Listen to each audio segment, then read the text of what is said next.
this is Tisch Aitken, and it is August 19th, 2025, and we have a lot to work with. This is going to be a very busy period.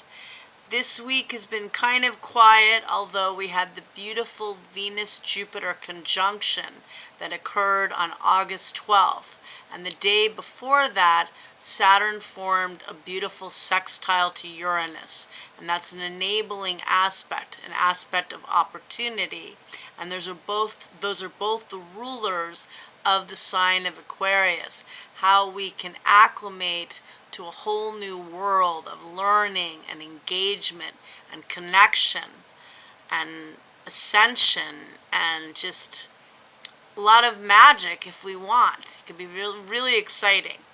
But it's been very difficult, and we have to realize right now, if you look at the chart for August 19th, Saturn is currently at the world point, meaning it's 0 degrees and 49 minutes of the cardinal fire sign of Aries, and very close to Neptune. The world axis is 0 degrees of the cardinal signs, Aries, Cancer, Libra, and Capricorn. And this is very close. This is within 4 minutes of where Saturn and Neptune will meet up together and bring in a whole new story on February 20th of 2026, when the two meet up at 0 degrees and 45 minutes of Aries. That's a new dream we're all co-creating and building together. The last time the two met up was in November of 1989. They meet up approximately every 36 years or so. And that was when the Berlin Wall came down. And they got up very close. They got very close in the sky this year on July 18th. They were very close at that point. But they will be exact next year to the degree and minute. And right now, Saturn is at the world point. Neptune's very close. And the thing is that Saturn will return to Pisces on September 1st. It will be there through February 13th of next year. It will go back as far as 25 degrees of Pisces and will station direct on November 27th. That's exactly where the total lunar eclipse was on September 17th of last year, and very close in degree to where the total lunar eclipse was on March 14th of this year. So something to bear in mind, stories that we've all been working on the last couple of years with Saturn and Pisces. Then you add the fact that Neptune, which is the modern ruler of Pisces, is now, it will be at 0 degrees of Aries at the world point, like within I think the same minute almost it is now, at the time of the solar eclipse on September 21st. But it's going to get back to Pisces on October 22nd, to the very final degree of Pisces. That's as far as it's getting. And then it will return to the sign of Aries on January 26th. This is a very critical degree. The last degree of any sign is an anaretic degree, a degree of crisis, trying to learn all the lessons of that sign and figure out what you've experienced. But the last degree of Pisces is the final degree of the zodiac, dealing with all the challenges of the preceding signs. It's also a fixed star known as Shiad, which is connected with the Titanic being lost at sea. It's connected with self-undoing and suicide. And mental health is a very big focus right now. Even recently, with Saturn and Neptune close to the world point, the focus of Neptune is getting highlighted. It may not be in the sign of Pisces, which it rules, where sometimes you feel, even though it's so creative and empathetic and artistic, it can be so very vulnerable in Pisces. And Saturn, trying to build something that feels amorphous, it can feel like that with Saturn and Neptune in Pisces together. And now we're dealing with Saturn in its fall position because it's exalted in the opposite sign of Libra. So in Aries, it makes you feel like you don't measure up.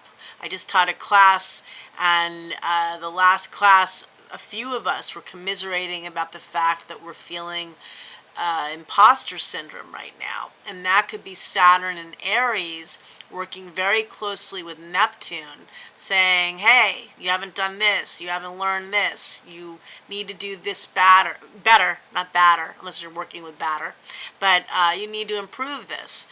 And Neptune saying, well, why don't you take some time off, or you can't focus, or, but remember, you're building a dream, and having a little compassion for yourself like you would for somebody else, because this has been a very difficult time. Which also leads me to say that this last part of August is a glimpse of magic that lies ahead. So we are about to enter eclipse season, and I'll get to that, but we have a magic triangle in which Saturn and Neptune are the focal point. They are the midpoint of, so they're forming what's known as a sextile. That's when planets are 60 degrees apart from other planets or other points. So Saturn and Neptune are at the very first degrees of Aries. All these planets, these transcendental planets, are at the very beginning degrees of signs. They will go back to their last degrees and finish up their journeys, but right now we're getting the preview.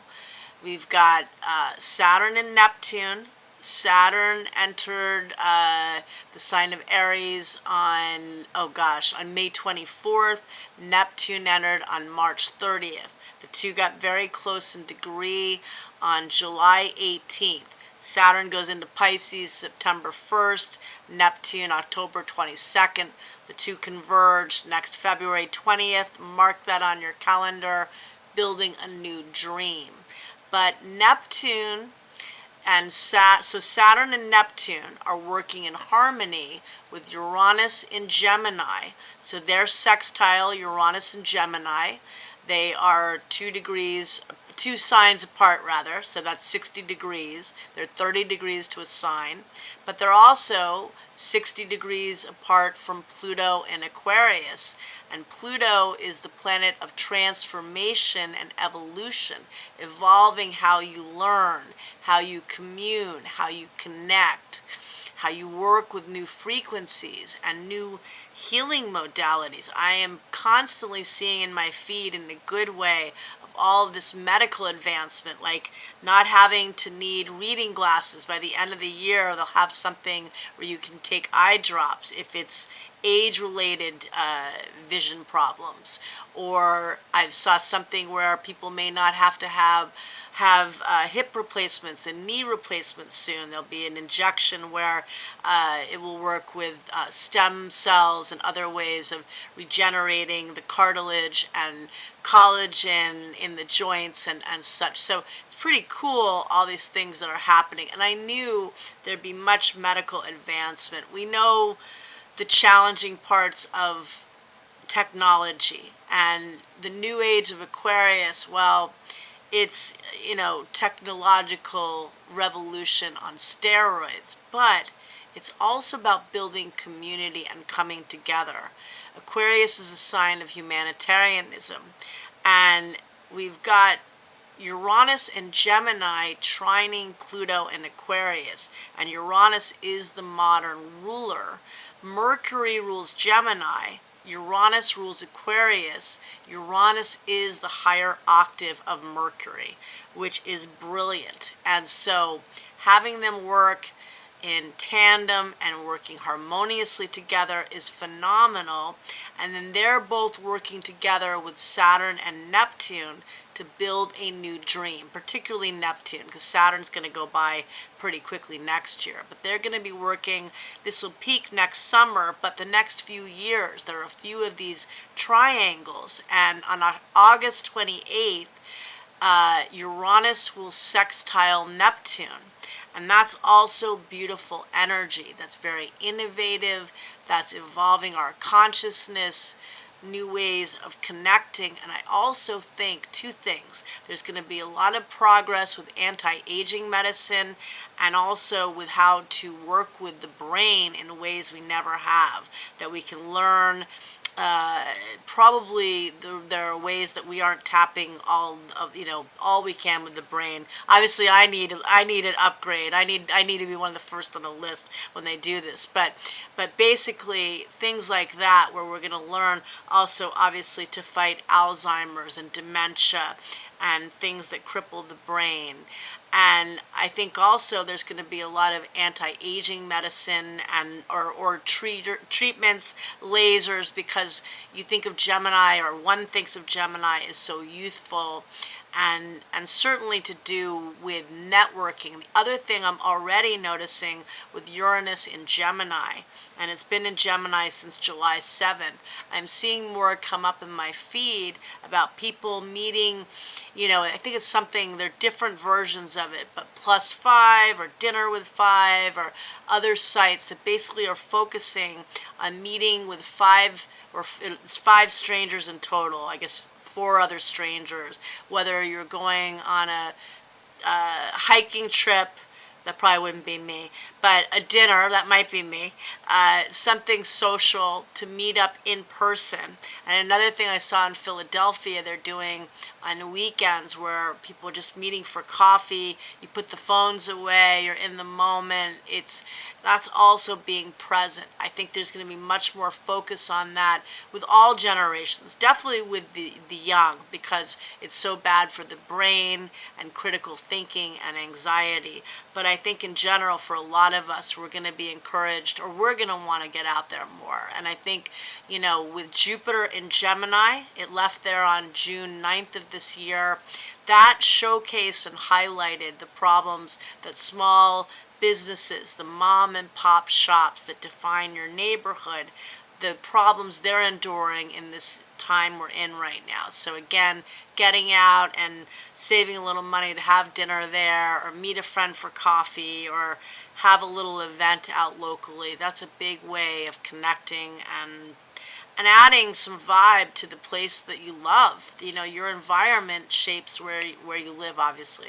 But you don't need astrology to tell you that. You don't need me. But let's get to where we are now.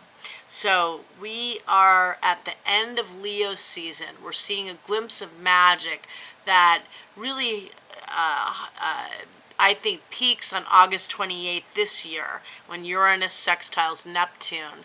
But you've got, at that point, Uranus, Pluto, and Neptune will all be at 1 degree and change of their signs. So early degrees, new beginnings. We're going to a new paradigm. And next year, Uranus will trine Pluto exactly. They're not exact this summer, but they're very close. And this is, the sextiles and the trines are giving us so much ability to magnetize a new dream, to reconvene with people. Many of us are becoming more isolated, to learn in ways that we never thought possible, whether it's ways, again, to utilize the brain that we haven't yet been able to do, and medicine and technology will guide us there. I think ways to reach an audience, your business in new ways. This is going to be a lot of excitement, but also spiritually. How about that? Forget business, technology. How about the fact that we connect again, and we're dealing with new healing modalities in real life? Manifestation, chanting, Reiki, energy work, EFT tapping. There's so many other things that, so much. And sound baths and different ways of tapping into music and sound. And you think of it too, you've got Saturn and Neptune returning to Pisces, which is about music and healing through music and imagination and film and movies and poetry and creativity and empathy. So I think that's important. And we enter Virgo season on August 22nd.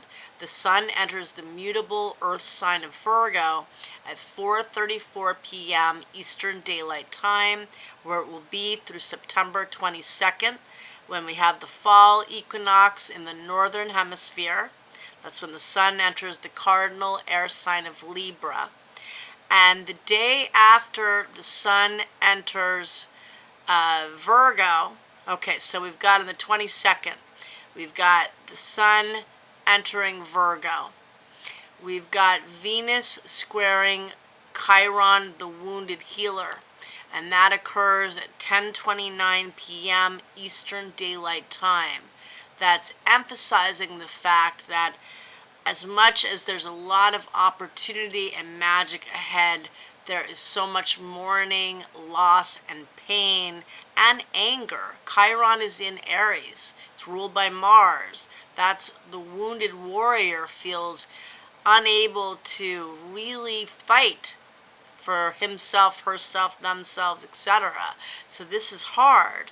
And so Venus squaring Chiron. Venus is in Cancer, which is very nurturing and loving, but it could feel like it's hard. You have to fight to be loved, fight to try to in any way heal the pain that may not ever be fully healed, but you get acceptance in some cases, right? And sometimes you can heal, sometimes you can't. There is a reality to that. And then we have the new moon occur at 2:06 a.m.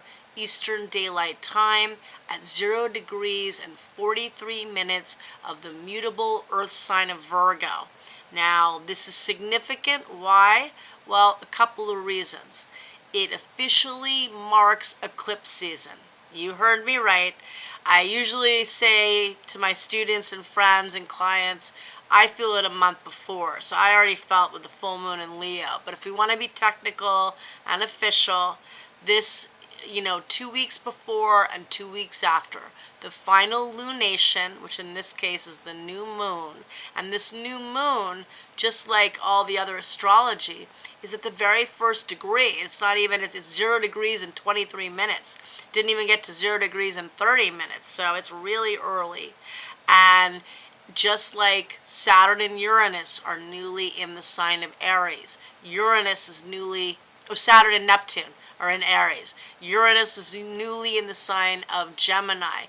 Pluto has been dipping back and forth, but it's at the early degrees of Aquarius. We are all transitioning into a new possibility and a new world. And this new moon has readjustment in it.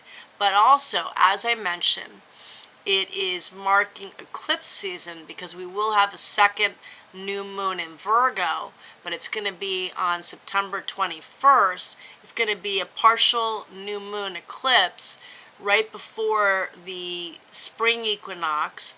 And that eclipse is going to be significant because it's going to be opposing Saturn in Pisces. And it's going to be at the final degree of Virgo, as opposed to right now, this is the first degree. And it's going to be opposing Saturn within like a degree. Saturn will now be in Pisces. But it's also opposing Neptune, even closer in degree, albeit out of sign. Because Neptune will be basically where Saturn is right now as I'm speaking. It's going to be at like 0 degrees and 48 minutes of Aries. So it's going to be at the world point, which means that the confusion, the pressure, the depression, right now Saturn is at the world point. Some feel very pressured. And it's close to Shiat. It's basically conjunct Shiat, which is that fixed star I want all of you to look up. Scheat. That is a fixed star, that is a challenging one that can be connected with self-undoing. You want to check in on people that are having trouble right now. You yourself may be having trouble. You may have friends, loved ones, etc. Check in on them.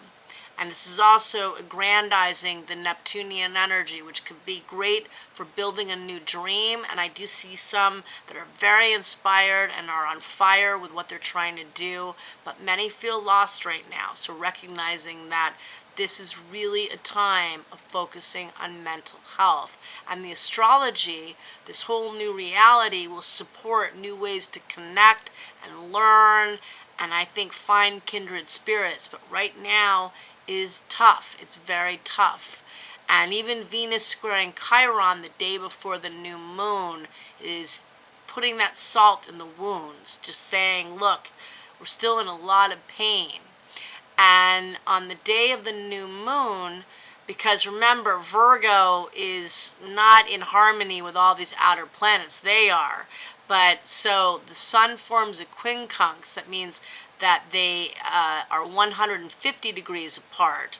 So right now, because remember, we've got the sun is the very first degree of Virgo, and at the end of September, or no, on September 21st, the sun will be at the last degree of Virgo. So the sun is in conjunct Saturn. They form a quincunx at 7:04 a.m. Eastern Daylight Time. And that is a difficult aspect. That's an aspect of readjustment, feeling stuck, feeling pressured. Then we have, let's see, we have on the day of the new moon, Mercury forms a quintile to Uranus at 4:44 p.m. Eastern Daylight Time. That's very innovative. A quintile is when two planets are 72 degrees apart, and that could be helping to bring ingenuity, using your talents, networking, connecting. That's a nice aspect. And then we have, let's see, we've got that new moon, we've got Mercury, quintile, Uranus, we've got Jupiter, semi-square, Uranus, and that also happens at 8 o'clock p.m. Eastern Daylight Time. A lot happening. And then on August 24th at 3:14 a.m. Eastern Daylight Time, the sun squares Uranus in Gemini. And remember, this new moon is always when the sun and the moon come together for a new lunar cycle of new beginnings and initiation. It's planting new seeds, and this new moon is doing two things. It's giving you a preview of eclipse season, because we're officially marking the beginning of eclipse season. And there's a lot of innovation and creativity inherent in this new moon, but there's a lot of readjustment, dealing with the wounds and figuring out how to shift from letting go of the old to transition into the new. And so that's something to bear in mind with this. So we've got the sun, quincunx Saturn, we've got Venus squaring Chiron, the wounded healer, we've got on the day of the new moon, we have the sun, so on the day after the new moon, the sun squares Uranus. They're very tightly, they're squaring each other at a very close orb, just like the sun is quincunx both Neptune and Pluto. And those are difficult aspects. So it's kind of like it's trying to begin a new opportunity of thinking and working and things you're trying to achieve, but it's, again, are you being realistic with the sun quincunx Neptune? Are you able to focus and do your work with the sun quincunx Saturn? And it's not all easy, but you will and you can. And on the 24th, the sun squares Uranus. I would say there's a lot of communication and information with all of this. Mercury quintile Uranus, the sun square Uranus, the new moon in Virgo, which is ruled by Mercury, which still hasn't cleared its shadow, but there's a lot happening. We're now in eclipse season, which is very revelatory and informative, and it shakes us up and wakes us up. We've got the sun forming a quincunx to Neptune at 6:58 a.m. Eastern Daylight Time. And again, don't give up on the dream, but don't lose yourself this fall with that escapist energy that Saturn and Neptune at the last degrees of Pisces could induce. It can make you want to escape. Like, I can't do this, I can't follow through. And I know we're seeing the glimpses of that magic triangle, but reality is we're also feeling the pressure of eclipse season. We're feeling a lot happening in a short period of time. We're feeling the pressure of Saturn and Neptune. They're still working very closely to one another. And look at this new moon. It's got 3 aspects of readjustment. It quincunxes Pluto at, in the evening, so on the same day. So it makes challenging influences at 4:05 p.m. Eastern Daylight Time on the 24th. So again, there is this energy of go for it, plant new seeds, do not give up on this, but there's going to be a very busy eclipse season. A lot's going to be uncovered.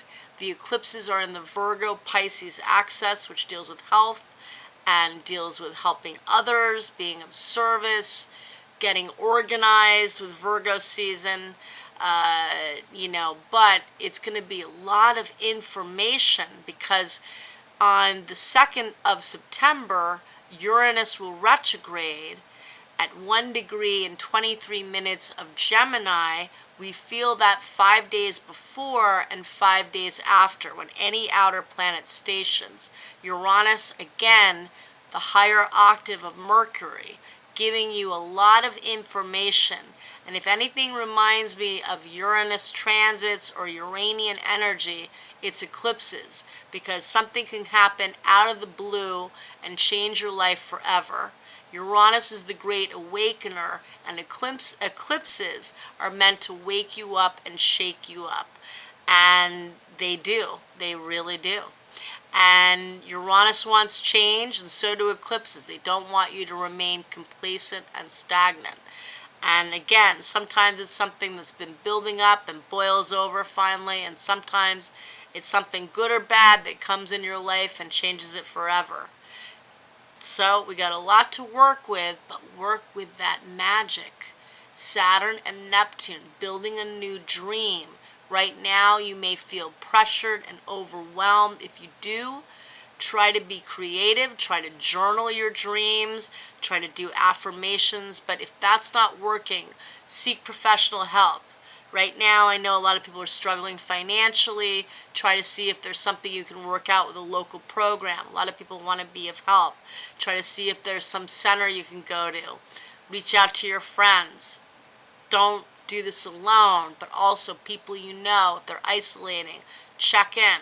This is going to be a big time. And again, Saturn is going to set off where the eclipses were last September and this past March. And eclipses are a lot to deal with. So hang in there. Good luck and happy new moon. Plant new seeds. Mercury rules the new moon, which means write down your ideas. Be specific. Virgo is specific. What do you want? What do you want? All right, take care. Good luck.